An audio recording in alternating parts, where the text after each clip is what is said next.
some hospital has or some clinic has come to you knowing that you have specialized in machine learning and say that, can you really develop a model for me where when the symptoms are given to us either through as a test result or through the observation, visual observation, as we said that the spots on the face is actually a visual observation. What is the sugar level and cholesterol level? These things could be figured out from the different test results that we get. So they want to see that whether this concept can be used in the clinic for more efficiency in the diagnostics or not. Okay. So the doctor has given us the data that actually the spots occur because of different reasons. So the spots on the face occur when the person may be having smallpox. It also occurs when he's having a chicken pox. It also occurs when it could be as simple as the person is having an acne, or it could also occur when the person has a skin cancer or a vitamin C deficiency or a vitamin B deficiency, or even lack of sleep. Excuse me for the spelling mistake here. It's the lack of sleep. Or it could also result because of overexposure to sun. Okay. Now, having known this, can we really work out or create an algorithm or create a system for the clinic where when a person comes with a spot,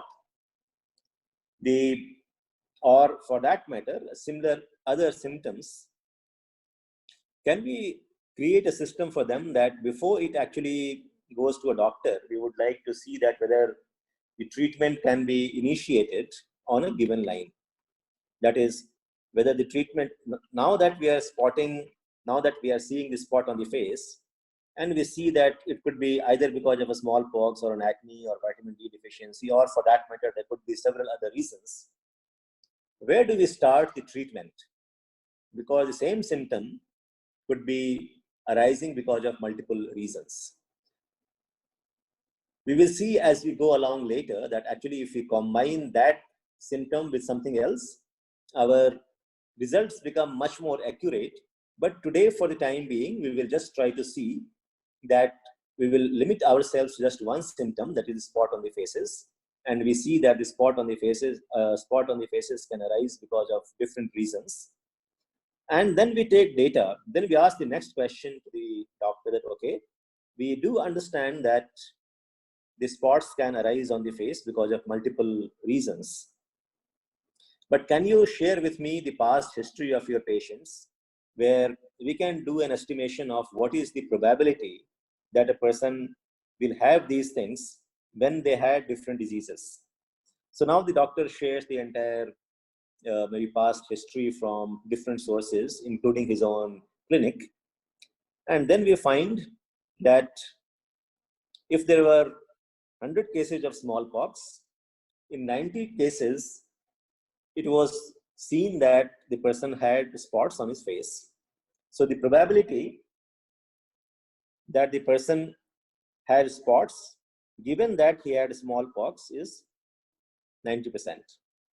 Similarly, we see the observations and the past case histories, and we see that when a person was suffering from acne, spots appeared 40% of the time. If a person had vitamin D deficiency, then the spot appeared 25% of the time. So this data, now as a machine learning expert, you will ask the doctors to find out this data, or we get this data from other researches available or from the doctors itself. And why do we ask this question? Again, we ask this question because we know that based on the bias theorem, if I want to really find out that if the spot has appeared on a person's face, and if I want to really determine that what is the probability of one disease or the other, I need to have the probability of the spot appearing when it was actually diagnosed with certain other ailments. So we have asked this question, and we have got these answers, which is put there in the probability of spots given the cause. Now, the third thing that we need to figure out is that what is the occurrence of these particular diseases or these particular causes in the overall population. And we find that the occurrence of smallpox is actually very small, only 3 in 1,000. Chickenpox, no, sorry. And the third information that we need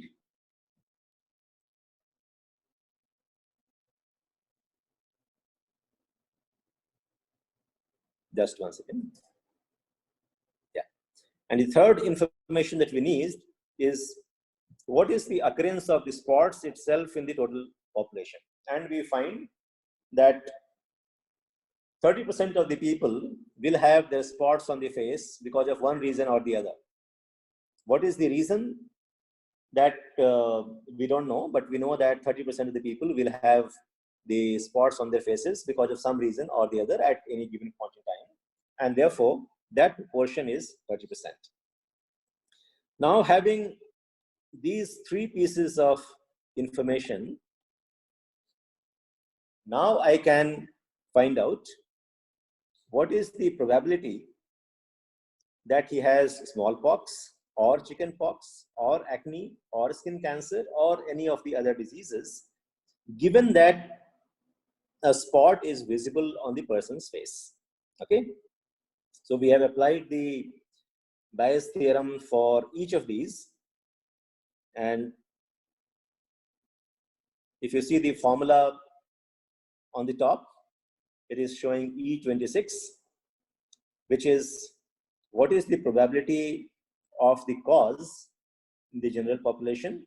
And we see that the smallpox occurs only 1 in 1,000 times. Chickenpox occurs 10% of the time. Acne 60% of the time. Skin cancer 0.7%, and so on and so forth. So that information I have.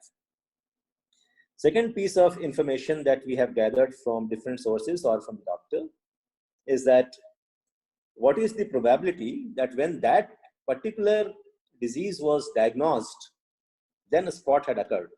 And we saw that when the person had suffered from smallpox, 90% chances that he will have a spot on his face.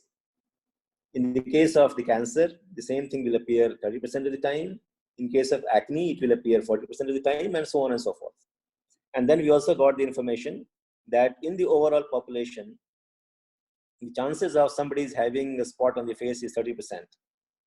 Now, we are able to compute that given these 3 pieces of information, what is the probability that a person has smallpox or a chickenpox or an acne or a cancer, and for all of the possible reasons because of which the spots appear on the face, I can compute that what is the likelihood of each of these diseases, given that I have spotted a spot on the face of my patient.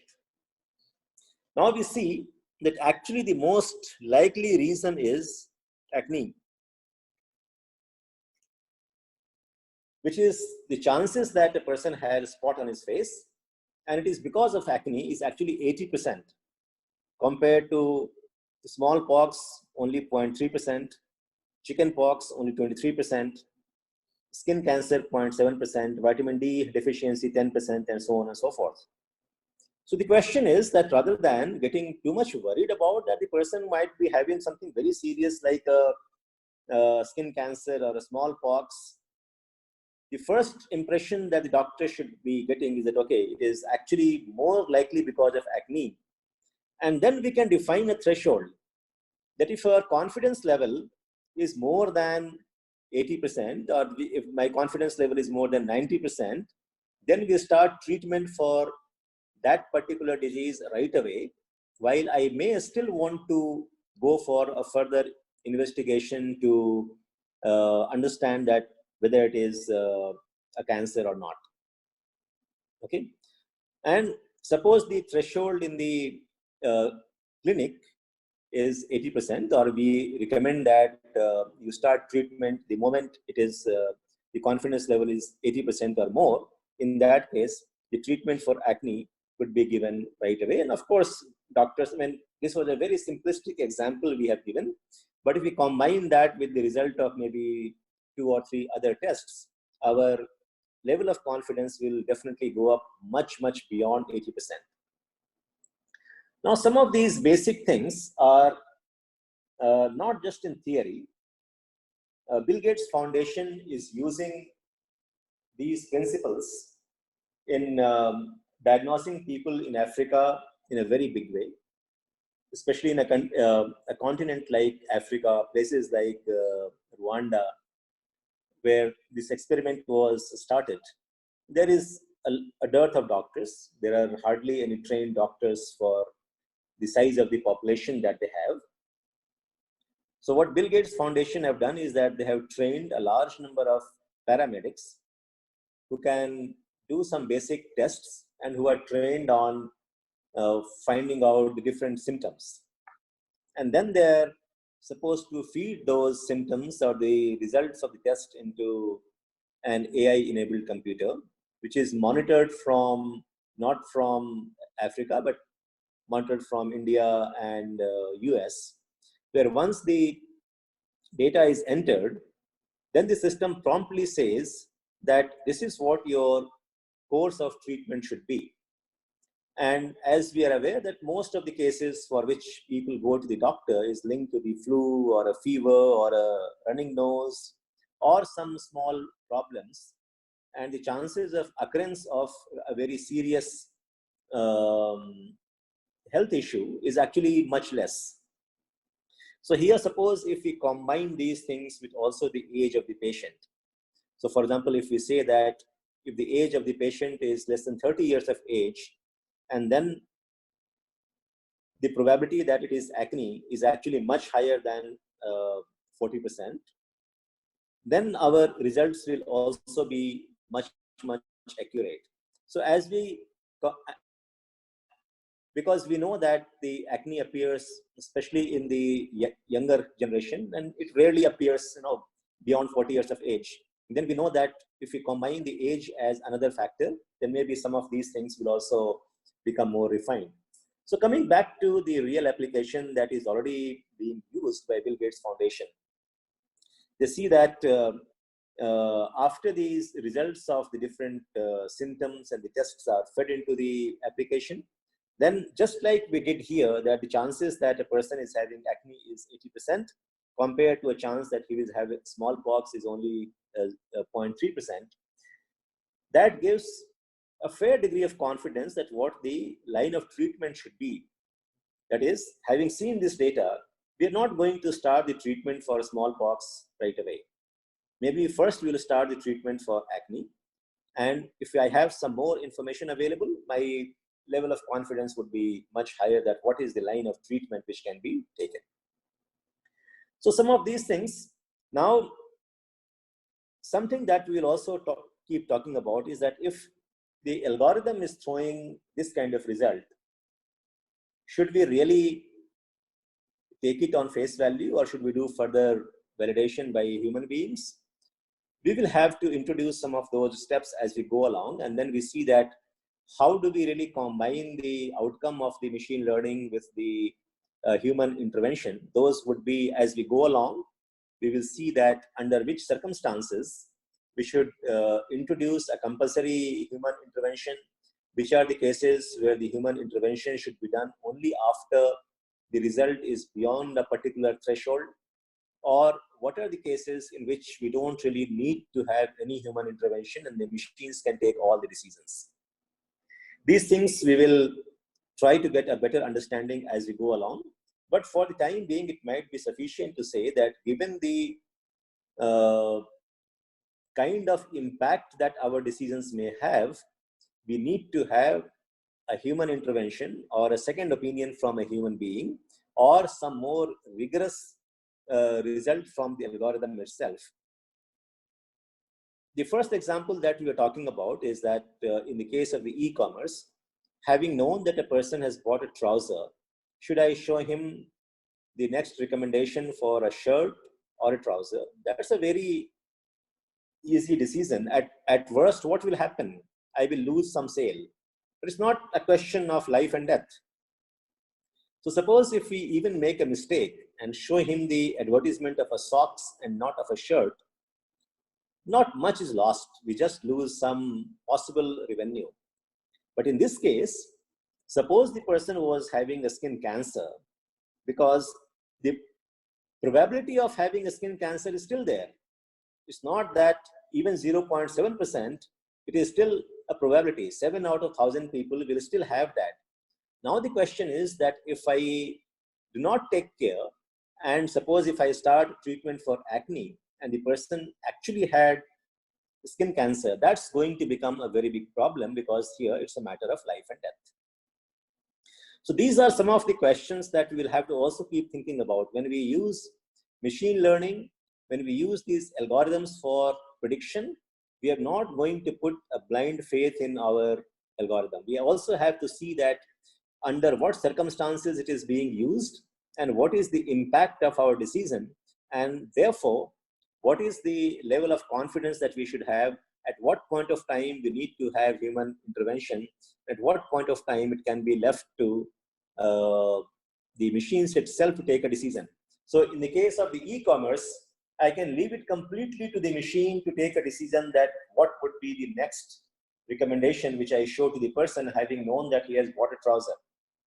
Because first of all, the scale that we will be dealing with, no human intervention is possible at all, because there will be millions of people logging in at the same time. And suppose the machine is not confident and it is referred to a human being who will take a decision that whether the next thing would be an recommendation for a shirt or a socks. First of all, human beings, I will have to employ a large number of people and the corresponding benefit will not be there. But in this example that we are taking, it is very important that this is only a first level of diagnosis and somebody else takes the final call, that whether we start with the treatment of acne and we do some more tests, or we wait for some more test results to come, then we will start the diagnosis. Or so these decisions will be taken by a human doctor. Now suppose in the entire thing there was the smallpox was not there, chickenpox was not there, skin cancer was not there, and we were dealing with only 4 things, that the spots occur only if there is acne or vitamin D deficiency or overexposure to sun. Now all the 3 cases that we're talking about is not fatal. It's not really a life or death scenario. So suppose in our analysis, we only had acne, vitamin D deficiency, and overexposure to sun. Now that decision could still be taken by the machine, and we could even think about automating our diagnosis and giving a prescription without the intervention of a doctor. But if it also involves smallpox and cancer, both of which could actually be fatal, then we will not take that decision. The point I'm trying to arrive at is that while we will go on learning the different principles of machine learning and artificial algorithm, and we will see that how wonderful all of these things are, we must keep in mind that when we start using many of these algorithms in our real life, we must be aware of the fact that without understanding the consequences, without evaluating what it can lead to, we should not really deploy any of these algorithms in the real life at all. Okay, and that's why I took the 2 extreme examples. One is the e-commerce, where decisions can actually be, even if you go wrong, so what? Doesn't really matter. But if we apply the same thing into the medicine or healthcare, the consequences could be very, very different. But still, there is and even in the case of the healthcare, as we are saying that if in this entire spectrum, if skin cancer was not there, if smallpox was not there, if chickenpox was not there, rest everything is actually minor in nature, and therefore we could leave those decisions either to a paramedic staff, or possibly the prescription could even be automated, and we don't really need to have an intervention of a doctor, especially when we can't afford to. So understanding the circumstances, understanding the power of algorithm, and taking a right decision is going to be equally important for people who are going to deploy the machine learning solutions than just to arrive at a proper algorithm and applying those algorithms to given the data that we have.